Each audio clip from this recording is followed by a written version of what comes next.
오늘 성경 말씀은 로마서 1장 16절에서 17절입니다. 로마서 1장 16절에서 17절 말씀 제가 봉독을 하겠습니다. 내가 복음을 부끄러워하지 아니하노니 이 복음은 모든 믿는 자에게 구원을 주시는 하나님의 능력이 됨이라. 첫째는 유대인에게요 또한 헬라인에게로다. 복음에는 하나님의 의가 나타나서 믿음으로 믿음에 이르게 하나니 기록된 바 오직 의인은 믿음으로 말미암아 살리라 함과 같으니라. 아멘. 파송을 하면서 우리가 한번 복음에 대해서 다시 한번 확신할 필요가 있습니다. 가시는 목적은 복음 전하러 가는 거예요.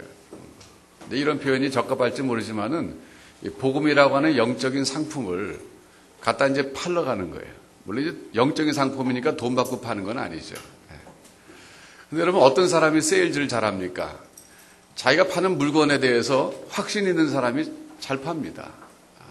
그래서 우리 김평강 선교사님 이 복음이라는 상품에 대해서 확신이 얼마나 있는지 여러분 좀 느끼실 수 있었죠. 그동안 한 2달 동안 지내면서 얼마나 확신이 있습니까?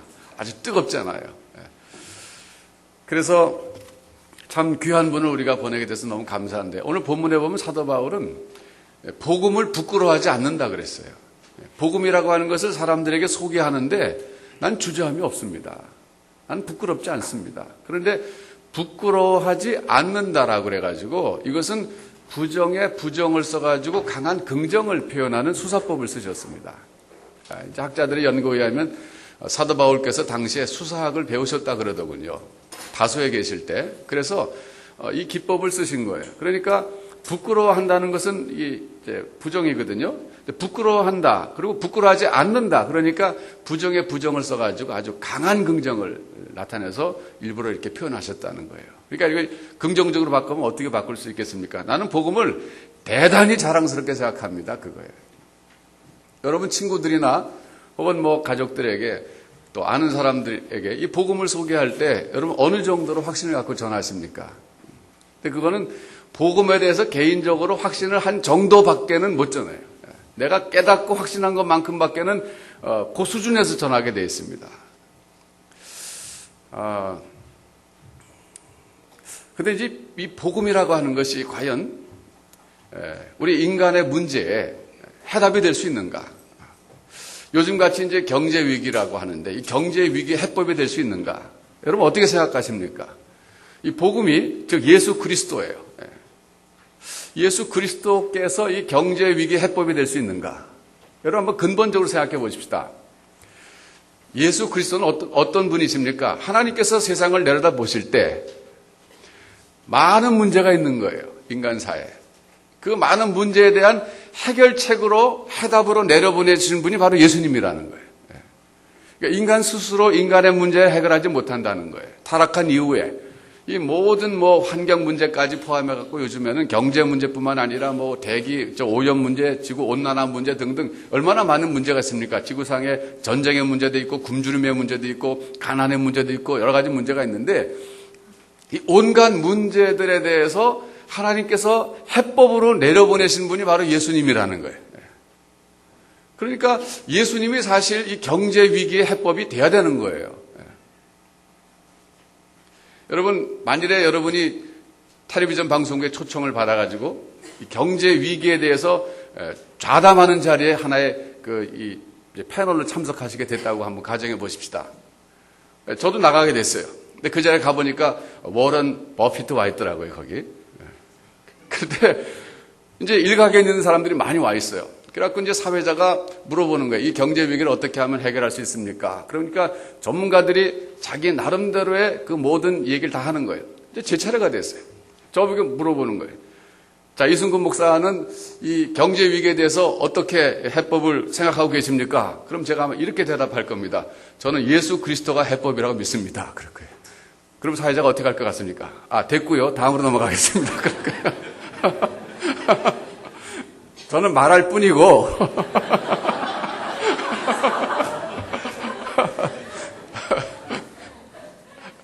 제가 2주 갔다 왔더니 그게 유행어가 됐더군요. 근데 어쨌든 여러분 옛날에 유명한 한의사가 있었는데 이 사람은 병자가 왔다면 전부 10전 대보탕만 줘줬대요. 무슨 환자가 와도 십전대보탕, 뭐 감기 환자, 몸살 환자, 무슨 환자 와도 무조건 십전대보탕 젖었대요. 근데 병이 다 낫는 거예요. 나면 됐지 않습니까? 근데 그걸 보고 아주 신참 한의사가 흉내냈대요. 환자가 오면 전부 십전대보탕 젖었더니 하나도 안 낫더래요. 그래서 물어봤다는 거 아닙니까? 선배님, 이거 어떻게 된 겁니까? 그랬더니 이 사람아, 십전대보탕이라고 다 같은 십전대보탕인가? 나는 환자에 따라서 약재를 달리 써가지고 십전대보탕이지만은 사실은 다양한 십전대보탕을 젖은 거예요. 맞춤 십전대보탕을 젖었는데 자네는 교과서에 있는 대로 했지 않았는가? 그러니까 안 난 거다, 그거예요.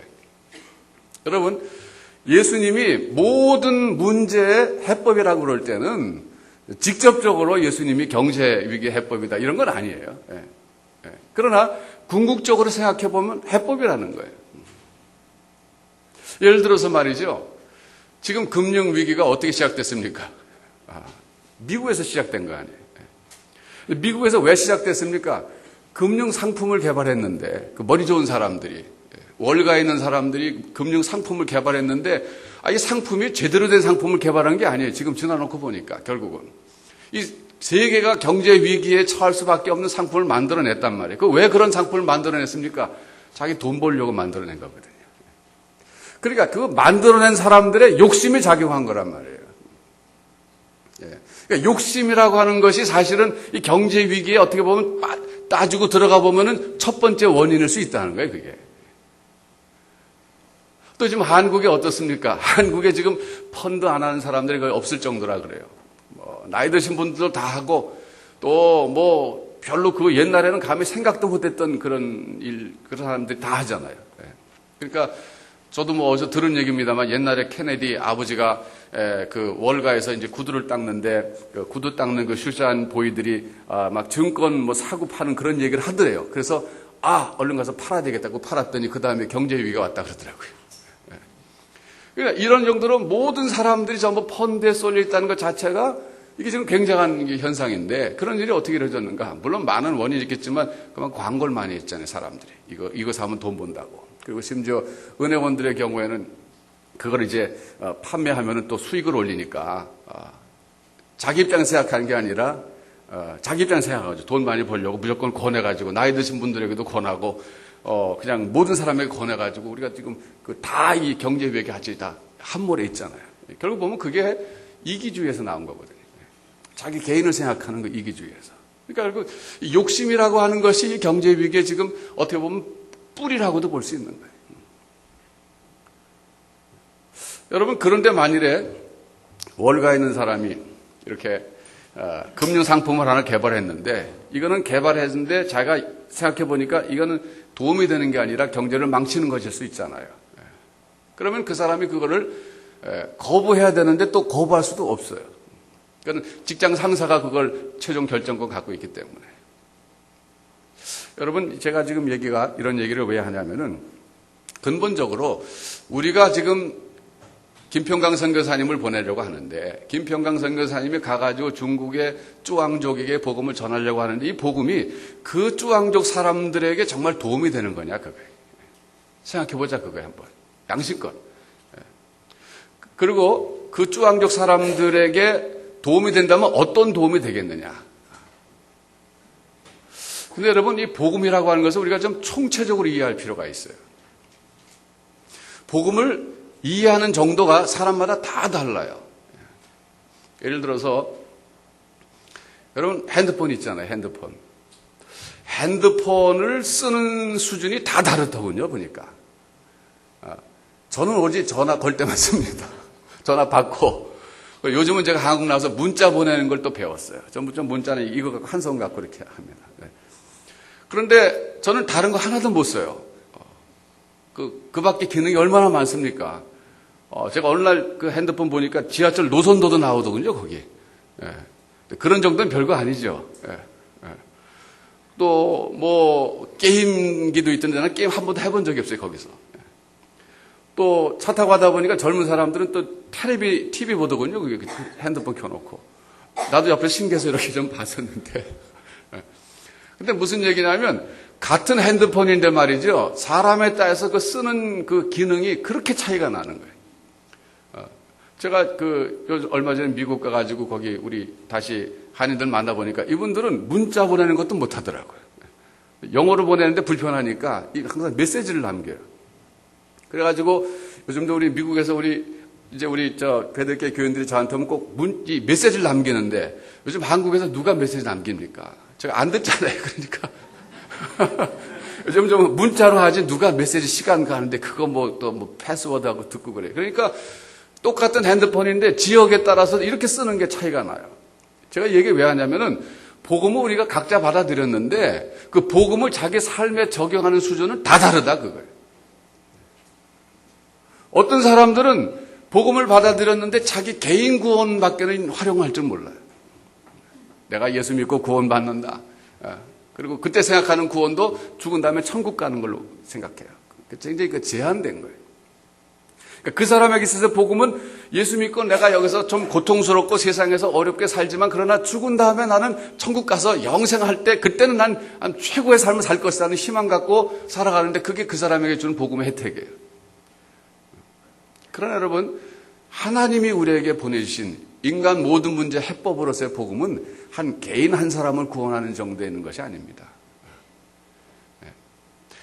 성경은 이제 새 하늘과 새 땅이라는 말을 표현하고 있지만 그게 세상을 새롭게 완전히 하실 날이 있는데 그것이 구원의 완성이라고 하는 거예요. 우리 한국교회의 역사도 뒤돌아보면 크게 신학적 입장이 이제 보수와 진보가 두 개가 있었어요. 근데 이제 보수 쪽에서는 주로 이 구원의 문제를 얘기할 때 개인 구원에 초점을 맞췄습니다. 그러니까 한 사람에게 복음을 전해서 그 사람이 예수 믿게 되면 그 사람이 예수 믿고 나서 그 가정이 변화가 될 것이고 그럼 그 사람이 모인 사회가 변화가 될 것이고 그럼 국가가 변화될 것이다. 이런 논리를 가지고 개인들에게 열심히 초점 맞춰서 복음을 전했어요. 진보 쪽에서는 사회 구원을 얘기했습니다. 이 사회가 온전히 하나님의 뜻대로 다스려진 사회가 되기 위해서는 우리가 사회의 제도를 고쳐야 될 것이고 잘못된 이런 이 구조를 고쳐야 된다. 그래서 사회 행동을 이제 한 거예요. 데모도 참여하고, 그리고 반정부 시위도 하고, 그것이 이제 신학적으로 정당화된 거예요. 심지어는 이제 우리나라는 좀 안 그랬지만, 저 남미라든지 저기 가면은 그 반정부 게릴라들이 있었는데 이 반정부 게릴라들이 그 정부가 자체가 이제 독재를 하니까 이 신학자들이 이제 소위 말하면 해방신학 입장에 있는 사람들입니다. 해방신학 입장에 있는 사람들은 어떻게까지 갔냐면은 이 반정부 활동을 하는 이제 소위 말하면 게릴라라고 부르는 거예요, 이제. 그 사람들에게 우리가 성도들이 헌금한 돈을 가지고 무기를 사서 보내도 된다. 이런 데까지 갔어요. 여러분 어떻게 생각하십니까? 여러분 같은 거기 찬성 반대 물어보면 찬성하겠습니까? 반대하겠습니까? 굉장히 참 쉽지 않은 문제예요. 그게. 그 상황 속에서는 그게. 그런데 한국계는 그렇게까지 이제 극단으로 많이 간 케이스는 없으니까만은 어쨌든 보수와 진보라고 하는 큰 신학적 두 입장이 있어가지고 이 구원의 문제를 적용할 때에도 개인에게 열심히 전도하자는 입장이 있었고 사회에 참여해갖고 사회를 고쳐야 된다는 입장이 있었는데 이것이 이제 70년대에는 이제 유신에 대해서 이제 입장을 좀 달리하고 있었죠. 그래갖고 이제 70년대 데모하고 또 한쪽에서는 복음 전하고 이러면서 사회가 오다가 80년대, 90년대 지나가면서 점차적으로 이제 이것이 슬슬 통합되기 시작했어요. 그래서 저는 개인적으로 감사한 것은 우리 한국 사회를 하나님이 이제 특별히 신학적 입장에서 볼 때에도 아주 균형 잡힌 쪽으로 이끌어 주셨다는 거예요. 그래서 남북 나눔 운동 같은 것을 지금 이제 많이 하는데 사실은 남북 나눔 운동을 시작하신 분들은 보수 쪽에 있는 분들이에요. 이분들이 이제 반성한 겁니다. 개인 구원에만 초점 맞출 것이 아니라 사회 구원에도 관심 가져야 되겠구나. 그래가지고 점차적으로 사회 문제를 바라보기 시작했는데 한국 사회 문제는 그동안에 두 개였습니다. 하나는 민주화 문제하고 하나는 남북 통일 문제였거든요. 우리 신앙의 세계 입장에서 볼 때는. 근데 민주화는 이제 어느 정도 이루어졌다고 보니까 이제 남은 것은 남북 통일 문제거든요. 그러니까 남북 나눔 운동, 북한의 쌀 보내기 운동 이런 때 사실 보수적인 쪽에서 굉장히 많이 참여한 거예요. 이제 그런가 하면 사회 쪽에 개혁을 부르셨던 분들도 그렇다. 이것이 너무 사회 쪽에만 할 것이 아니라 우선 그 사회 개혁을 하겠다는 사람들의 개인의 경건이 뒷받침되지 않으면 안 되겠다. 이런 또 반성도 일어나가지고 이제는 그분들도 이제 개인의 경건 쪽에 또 많이 신경을 쓰는 쪽으로 또 이렇게 오고 있어요. 그래서 양극단에서 점차적으로 이렇게 가운데 이렇게 모이게 되는 이런 현상을 지금 우리가 경험하고 있습니다. 근데 제가 오늘 이렇게 왜 여러 가지 얘기하냐면은 우리가 믿고 있는 복음은 여기 지금 앉아있는 사람 숫자만큼이나 이해가 다 다르다는 거예요. 또 특별히 적용이 다르다는 거예요. 적용이 다르다는 거예요. 그러나 성경에서 말하는 복음은 전인적인 구원을 말해주는 거예요. 그래서 여러분, 그 로잔 복음화 대회라고 하는 이제 소위 말하면 이제 전 세계 복음주의적인 입장에서 그 입장을 갖고 있는 그런 사람들이 모여가지고 전 세계 이제 교회 문제나 선교 문제 협의하는 그런 단체인데 여기서는 항상 주장하는 게 whole gospel입니다. whole gospel. 이 whole gospel이라는 것은 전인적 복음을 말하는 거예요. 전인적 복음. 그러니까 whole gospel을 whole nation에 보내자 그거예요. 모든 족속에게 온전한 whole gospel, 아주 온전한 전인적인 복음을 보내자. 이것이 캐치프레이즈가 된 거예요. 우리 이제 김평강 선교사님이 중국 쭈앙족에 가시는데 거기 가서 개인을 만나서 이제 복음을 전합니다. 여러분 지난번에 프레젠테이션 동영상에서 보셨지만은 그 자매들이 처음에 한 사람이 예수 믿게 되고 또 친구 전도하고 이러면서 점차적으로 그 복음이 개인에게 전파되고 있는데 언젠가 그곳에 이것이 확산돼서 교회가 될 거예요. 이제 교회가 되면 그 교회가 그 지역사회에 미치는 영향이 있게 됩니다. 그러면서 이제 우리가 물론 의료 선교도 거기 좀 가야 될 거예요. 아니면 다른 뭐 문화적인 그런 행사 가지고도 가야 될 겁니다. 그러면서 그 교회가 들어왔기 때문에 점차적으로 그 지역에 의료 혜택도 더 생길 수 있는 것이고 문화적인 혜택도 생길 수 있는 것이고 여러 가지 그런 발전이 좀 이루어지게 될 겁니다. 그렇게 되면 결국은 거기서 있었던 그 가난과 또 문맹과 이런 고통의 문제들이 해결되기 시작하는 것인데 그것이 바로 홀 가스펠 속에 들어가는 거예요. 그런 점에서 볼 때 복음이 한 사회에 들어가게 되면 개인만 변하는 것이 아니라 사회가 변화되는 거예요. 여러분, 우리가 이제 이 죄와 악을 이제 함께 써가지고 죄와 악이라 그러는데 이 두 가지를 분리해서 봐야 됩니다. 성경적으로는. 죄라고 하는 것은 sin이고 악이라고 하는 것은 evil이잖아요. 근데 우리는 그걸 죄악이라고 묶어서 말하는데 악이라고 하는 것은 뭐냐면 고통과 가난과 질병과 문맹과 무지 이런 것들을 악이라 그래요. 그건 죄라 그러지 않습니다. 여러분 가난은 악입니다. 그건 죄는 아닙니다. 그런데 악이라고 하는 것은 죄 때문에 생겨난 결과물들이에요. 그러니까 우리 주님께서 오셔서 메시아로 오셔서 사람들을 참 구원해 주시겠다고 오셨을 때에 하필이면 많은 병자들을 고쳐주셨거든요. 그 병자들을 고쳐주신 건 뭐냐면 병이라고 하는 것은 죄는 아니지만 악이라고 하는 거예요. 악. 그러니까 죄 때문에 나온 결과물이기 때문에 이 인간을 구원하러 오신 주님은 우리를 죄로부터만 구원해 주시는 게 아니라 악으로부터도 구원해 주실 구주라는 것을 입증해 보여주시기 위해서 수많은 병자들을 고쳐주신 거예요. 그러니까 예수님이 주시고자 하시는 구원은 죄로부터 영혼만 구원하는 것이 아니라 육체의 고통과 가난과 질병으로부터 우리 육신까지도 온전히 구원해 주시는 이 전인적인 구원을 주시려고 오신 분이시다 그거예요. 그러니까 우리 예수 믿는 사람들이 해야 될 일이 뭐냐면 소위 말하는 복음을 깨달은 사람들이 우리 아닙니까? 그러면 이 복음이라고 하는 것을 적용해야 되는데 내 개인에게 적용할 때는 사실은 내가 예수 믿음으로 해서 내 인생에 당하는 모든 고통들을 이길 수 있는 힘이 생길 뿐만 아니라 또 무엇보다도 영혼에 대한 확신이 생기는 거예요. 영생에 대한 확신이 생기는 거예요. 그것은 내게 블레싱입니다. 여러분 사실 요즘 사람들이 다 돈을 추구하잖아요. 우리가 돈 없으면 못 삽니다. 돈 없으면 못 산다는 말이 중요한 말이에요. 살기 위해서 돈이 필요하다는 거예요. 그런데 우리는 영생을 보장받은 사람들이에요. 벌써 영원히 살 것을 보장받은 사람들이에요. 여러분 돈 없어도 보장받은 사람들이에요.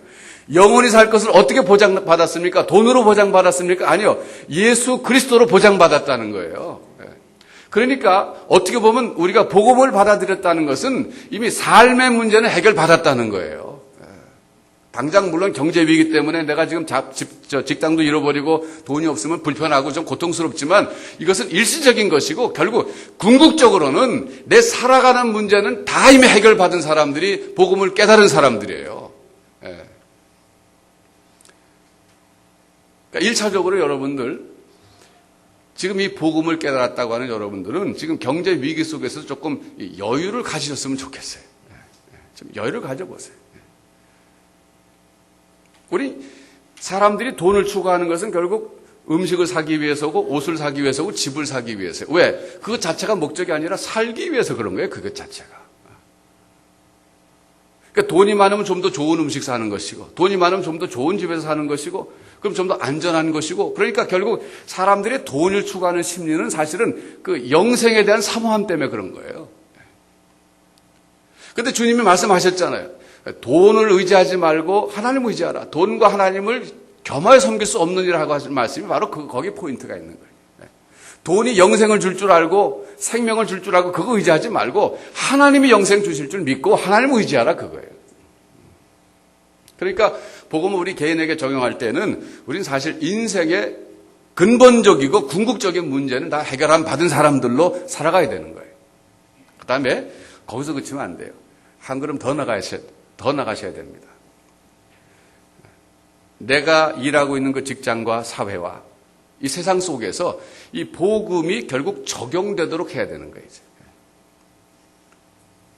결국은요, 한 개인이 변한다고 해서 사회가 변하지 않습니다. 사회는 왜냐하면 제도라고 하는 것이 있기 때문에 그래요. 그 제도가 바뀌기 전에는 사람들이 온전히 변화된 사회 속에서 살 수가 없어요. 인류가 지금까지 여러 가지 사상을 가지고 실험해온 그런 그 주의들이 있는데 여러분 어떻게 생각하십니까? 자본주의가 성경적입니까? 사회주의가 성경적입니까? 공산주의가 성경적입니까? 어떤 것 같아요? 이 대답하기 어려워요. 인류가 지금 살아남기 위해서 나름대로 지금 이 사회 그 제도를 마련했는데 이 공산주의는 사실 지금 실패한 걸로 지금 드러나지 않았습니까? 지금도 남아있는 것이 이제 사회주의하고 이제 자본주의 이렇게 남아있는데 어느 게 더 성경적입니까? 사실 부분적으로는 성경적이고 부분적으로 성경적이 아닌 게 다 있어요. 양쪽 다. 결국 우리가 복음을 사회에 적용한다라고 그럴 때는 여러분들이 힘 있는 자리에 올라가게 되고 이 제도 자체를 결정할 수 있는 자리에 올라가면 그 제도가 어떤 제도이든지 간에 조금 더 성경적이 되도록 힘쓰셔야 될 의무가 있다는 거예요. 복음적이 되도록 힘쓰셔야 될 의무가 있다는 거예요. 그것이 바로 예수 믿는 사람들이에요. 여러분 예수 믿는다는 것은 사실 굉장히 큰 인생을 산다는 거예요.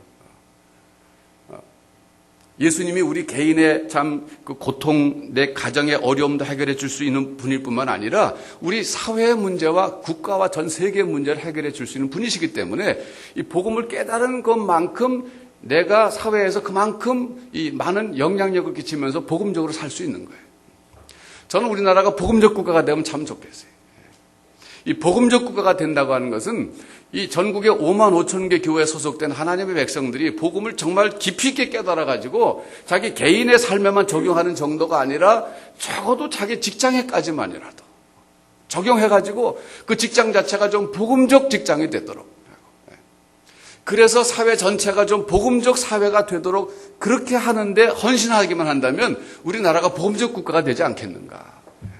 저는 그런 꿈을 갖고 기도하고 있습니다. 우리 당대 안 된다면 다음 세대에도 하나님 이뤄달라고 기도하고 있어요. 우리나라가 그렇게 돼야 됩니다. 이 민주주의라고 하는 것은 지금 세계 인류 역사 속에서 검증된 제도예요. 민주주의는 참 좋은 것으로 다 지금 사람들이 받아들입니다. 민주주의는 뭐 남한도 대한민국이고 조선인민민주주의 공화국인가 있지. 거기도 민주주의예요. 그러니까 민주주의라고 하는 것은 주권이 사람에게 있다는 거잖아요. 왕에게 있는 것이 아니라. 그러니까 지금 우리가 이런 제도 문제에 대해서도 관심을 가져야 될 것은 이 제도가 잘 돼야 인간이 생육하고 번성하라고 하나님 명령하셨는데 생육하고 번성하기 위해서는 이런 모든 제도들이 뒷받침되어야 되는 거예요. 그러니까 하나님의 뜻은 우리 인류가 생육하고 번성 많이 하는 것이 하나님의 뜻이에요. 물론 그건 타락하기 전에 주신 명령이지만은 그러나 타락한 다음에도 그것은 효과가 있는 명령이에요. 그러니까 우리 예수 믿는 사람으로서 내가 세상에서 살아갈 때 해야 될 역할이 뭐냐면 이 사람들이 생육하고 번성하는 일에 도움이 되는 일을 해야 됩니다. 그게 하나님의 뜻이에요. 그러니까 그런 점에서 볼 때 여러분들이 하는 직업이 하나님이 기뻐하신 직업인지 하나님이 기뻐하시지 않는 직업인지 선이 분명해지는 거예요. 그러니까 우리가 하나님의 일을 한다고 해서 꼭 김평강 선교사님 가족처럼 다 중국으로 가야 된다 그러면 여기 누가 남겠어요? 안 되는 거예요. 이곳에 있으면서도 하나님의 일을 할 수 있고 내 직장에서도 하나님의 일을 할 수 있는 거예요. 왜? 하나님의 뜻대로 그 일을 해서 내가 하는 그 직장과 그 일을 통해서 이 인류가 살아남고 그리고 생육하고 번성하는 데 도움이 된다면 그것 자체가 하나님의 뜻이라는 거예요. 참 저는 여러분들이 이런 확신이 있었으면 좋겠어요. 예수 믿는다는 것이 큰 인생을 사는 거예요. 그래서 이 복음에 대한 확신, 사도 바울은 그랬어요. 내가 복음을 부끄러워하지 않습니다. 이 해법이라는 거예요. 모든 인간 문제 해법이라는 거예요. 여러분 앞으로 시간을 두고 한번 이걸 더 연구해 보시기 바랍니다. 하나님 정말 복음이 인간 문제 해법입니까? 내 개인의 문제 정도가 아니라 여러분 예수 믿는다는 것이 하나의 그 종교 생활하는 게 아닙니다. 그냥 내가 좀 힘이 없고 우리 애들 말 안 들을 때 내가 좀 더 직장에서 승진해야 될 때 내가 건강이 약해졌을 때 신에게 나와서 비는 이런 정도가 아니라 근본적으로 우리는 이미 영성의 문제 해결함 받은 사람들이고 그 받았기 때문에 이제 힘을 얻어서 세상 속에 들어가서 주님의 표현대로 한다면 빛과 소금의 역할을 감당해야 되는데 그것이 무슨 의미인가 한번 묵상해 보시기 바랍니다. 내가 그걸 어떻게 실천할 수 있을까 깨닫게 해달라고 기도해 보시기 바랍니다. 그러면서 복음에 대해서 확신하게 해달라고 그랬어요. 저는 목사지만은 제가 하나님 앞에 가끔 그런 기도했어요. 주님, 저는 부르셔서 목사 일을 하고 있는데 제가 전하는 복음이 정말 해법입니까? 제가 물어볼 때가 있어요. 세계적인 문제가 일어날 때나 이런 문제가 일어날 때 또 기도해요. 하나님, 정말 복음이 이게 해법입니까? 예수님이 정말 이 인류의 이 모든 문제 해법입니까? 제 스스로도 확신하고 싶어서 그래요. 다시 또 그런 문제 가지고 제가 기도하는 가운데도 확신을 얻습니다. 그래서 제가 또 설교하는 거예요. 여러분도 마찬가지예요. 여러분도 인생의 문제가 있을 때마다 주님 정말 예수님이 해법입니까? 복음이 해법입니까? 복음이 정답입니까? 이러면서 다시 한번 되묻고 또 여쭤보고 또 재확신하고 그 여러분의 삶의 영역에서 또 해나가는 거예요. 이런 사람들이 많이 모인 교회가 복음적 교회고 이런 사람들이 나가서 살고 있는 사회가 복음적 사회고 그런 사람들이 사회의 제도까지도 복음적으로 바꿀 수 있다면 그게 복음적 국가라는 거예요. 그렇게 될 때 하나님이 우리나라를 세계 역사 속에서 왜 안 쓰시겠습니까? 180여 개국의 선교사들이 약 2만 명 나가 계시고 그리고 5,500개 한인교회가 있고 한국 사람이 700만 살고 있어요. 그런데 한국 사람들처럼 교회를 세워놓고 전 세계에서 살아가는 민족이 없는데 하나님께서 이렇게 하신 때에는 그 세계 역사 속에서 쓰시겠다고 하신 거란 말이에요. 근데 그분들이 나가서 한다고 그럴 때 이 본국이 잘 돼야 됩니다. 모국이 잘 돼야 되는 거예요. 한국이 잘 되지 않으면 거기는 마치 가지와 같아가지고 뿌리가 말리면 다 말라 죽은 나무처럼 이 한국이 잘 안 되면 안 돼요. 그러니까 우리 하나님 앞에 경제적 위기를 놓고 기도할 때 하나님 우리나라가 잘 돼야 될 이 경제가 회복돼야 될 이유가 또 있지 않습니까? 물론 이 땅에 있는 사람들이 굶주리면 안 되겠습니다. 고통당하면 안 되겠습니다. 그것도 있지만은 지금 세계에 지금 180여 개국에 5,500개 교회로 흩어져 있는데 하나님 이것이 이제 꽃도 피지 못하고 열매도 따지 못하고 사라지면 되겠습니까? 우리나라가 영적으로도 잘 되고 경제적으로도 잘 되고 정치적으로 잘 돼야 우리가 이렇게 흩어져 있는 이것이 한번 열매를 맺지 않겠습니까? 그러면서 간절히 한번 중보기도 해보십시오. 하나님이 우리 기도를 들으시고 역사하실 줄로 믿습니다. 하나님은 세상을 다스리시는데 기도하는 사람들과 동역하시면서 다스리십니다. 이 중보기도의 놀라운 비결이에요.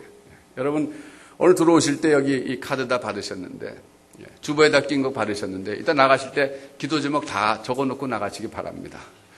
물론 너무 개인적인 기도 제목 공개하기 싫은 건 적지 마시고 여기다가 이 적어주시면 우리 교회에서 지난주부터 중보기도 사역이 시작됐는데 지금 현재 47명이 이제 기도하고 계시는데 여러분이 여기다가 여러분의 개인의 기도 제목을 적어 놓으시면 일주일 동안 47명이 47번 하나님께 기도하십니다. 이렇게 좋은 걸 안 하는 사람 참 많이 손해보는 거예요. 그러니까 자세하게 기도 제목 적을 수 없는 것들은 일반화시켜서라도 적어 놓으세요. 왜? 하나님은 아시니까 자세한 걸.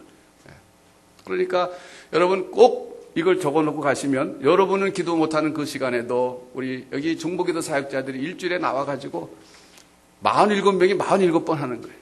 하나님은 그 기도를 들으시고 역사하시고 응답하신 하나님이세요. 여러분, 오늘 우리 참 김평강 선교사님 파송하면서 우리 스스로가 이 복음에 대해서 한 번 더 확신하는 좋은 날이 돼서 참 너무 감사합니다. 복음을 개인에게만 적용할 것이 아니라 여러분 직장과 또 가능하다면 이 사회 속에까지 여러분이 적응해가지고 이 사회가 복음적 사회가 되고 복음적 국가가 되는 그런 일에 여러분 쓰임 받으시기를 주님의 이름으로 축원합니다. 그러면서도 사도 바울이 복음을 전하러 가셨는데 또 한 가지 중요한 요소가 있습니다. 복음에 대한 확신이 첫 번째 요소고 두 번째는 파송교회가 있어야 돼요. 사도 바울은 안디옥 교회에서 파송을 받았어요. 그런데 안디옥 교회 파송을 받았지만 나중에 보면 빌립보 교회가 참 후원을 잘했어요. 빌립보서 4장 15절 가서 한번 보겠습니다. 여러분 성경 빌립보서 4장 15절.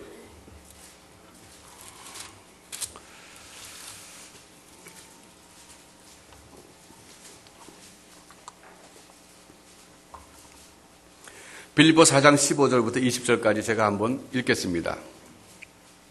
빌립보 사람들아 너희도 알거니와 복음의 시초에 내가 마게도냐를 떠날 때에 주고받는 내일에 참여한 교회가 너희 외에 아무도 없었느니라. 여기 주고받는다는 것은 선교헌금을 주고 받았다는 거예요. 데살로니가에 있을 때에도 너희가 한 번, 두 번 나의 쓸 것을 보내었도다. 빌립보 교회가 참 재정적으로 많이 사도 바울을 서포트 해줬어요. 후원해 줬어요. 근데 17절에 보면 내가 선물을 구함이 아니요 오직 너희에게 유익하도록 과실이 번성하기를 구함이라. 내게는 모든 것이 있고 또 풍부한지라. 에바브로디도 편에 너희의 준 것을 받음으로 내가 풍족하니 이는 받으실 만한 향기로운 제물이요 하나님을 기쁘시게 하는 것이라. 여러분 지금 사도 바울이 감옥에 계신데 빌립보 교회가 또 에바브로디도라는 사람 편에다가 선교헌금을 모아가지고 보내준 거예요. 근데 그 선교헌금을 받으시고서 이 사도 바울께서 지금 편지를 쓰신 것인데 이렇게 얘기합니다. 여러분이 내게 보내주신 그 선교헌금은 받으실 만한 향기로운 제물이고 하나님을 기쁘시게 하는 것입니다. 이렇게 얘기하고 있어요. 인간이 에바브로디도의 인간이 사도 바울에게 드린 겁니다. 그런데도 사도 바울께서 해석하시기를 이것은 하나님께 바쳐진 향기로운 제물이 됐습니다. 이렇게 얘기합니다. 또 하나님을 기쁘시게 한 것이다. 이렇게 얘기하고 있어요. 그러면서 19절에 놀라운 기도하고 계십니다. 나의 하나님이 그래서 사도 바울은 굉장히 하나님을 아주 가깝게 지금 강조하고 있어요. 우리의 하나님은 그러지 않았어요. 나의 하나님이 그리스도 예수 안에서 영광 가운데 그 풍성한 대로 여러분의 모든 쓸 것을 채우실 줄로 믿습니다. 이렇게 하는 거예요.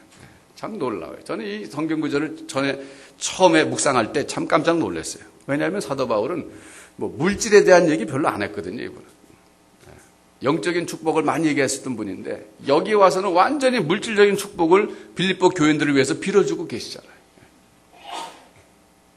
참 놀라운 기도라고 저는 생각했어요.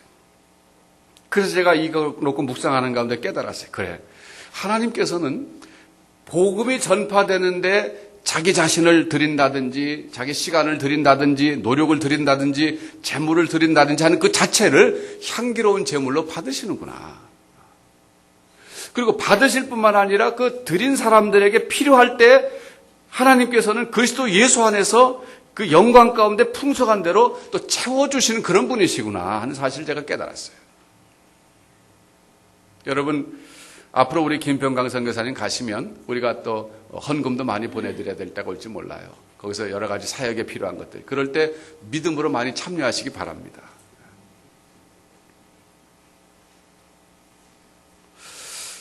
여러분의 헌금 생활을 한번 뒤돌아보실 필요가 있어요.